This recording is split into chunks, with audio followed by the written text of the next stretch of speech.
En este vídeo os voy a mostrar cómo sueldo unos condensadores para permitir que una Raspberry, cuando se quede sin alimentación, conmute hacia otra entrada de tensión y nunca se quede sin energía, porque ese pequeño pico lo tengo que poder cubrir. Es decir, aquí tenemos una muestra de la PCB y vemos que cuando pierde la alimentación principal, salta el relé y deja pasar la corriente desde la otra fuente de alimentación. Los condensadores lo que hacen es que ese tiempo siga alimentando la Raspberry para que no pare, para que no se corte y no se cuelgue. Si estamos haciendo algún proceso que demande un poco de energía, se nos va a colgar, no nos va a permitir continuar, puede dañarse la tarjeta de memoria, puede quedarse colgada y aquí vemos como sigue parpadeando el cursor y en ningún momento está perdiendo la energía aunque cambiemos de una fuente de alimentación a otra. No tiene mucho más misterio el objetivo de esta prueba.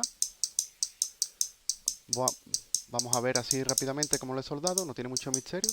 Poner todos los condensadores uno junto al otro y hacerle un pequeño circuito con, con el que tengamos la entrada y la salida a través de esos condensadores. También sería bueno, que no lo hago en este vídeo, pero sería muy bueno poner un diodo rectificador para que la tensión, lo que tenga almacenado eh, estos condensadores no vuelva hacia atrás. No va a ser un problema porque al conmutar el relé se nos va a quedar el circuito abierto, por lo tanto no va a circular la corriente y además la fuente de alimentación, que en mi caso voy a utilizar, tienen ya elementos de protección que no permiten entrada de corriente por esos apartados. Así que realmente no es ningún problema. Aquí lo que estoy haciendo es poner todos los condensadores en paralelo para sumar la capacidad que tienen todos ellos. Son de 2200 microfaradios y bueno, cuando hice los cálculos, como la Raspberry Pi realmente consume poco, en stand-by consume unos 0,15, unos 150 miliamperios, 200 miliamperios.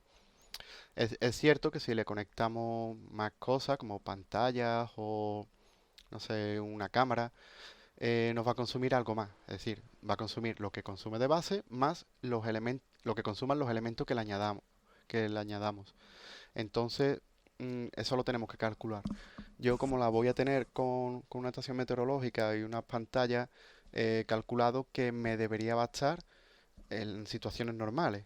Si, por ejemplo, da la casualidad que salta cuando estoy haciendo una copia de seguridad, que se están demandando más, está conectándose, enviando muchos datos al wifi, guardando muchos datos, comprimiendo, que consume mucha CPU, pues en esos casos sí que va a consumir, quizás puede consumir lo mismo que tengo calculado o incluso más. Y ahí, si salta ahí la corriente, pues me fallaría.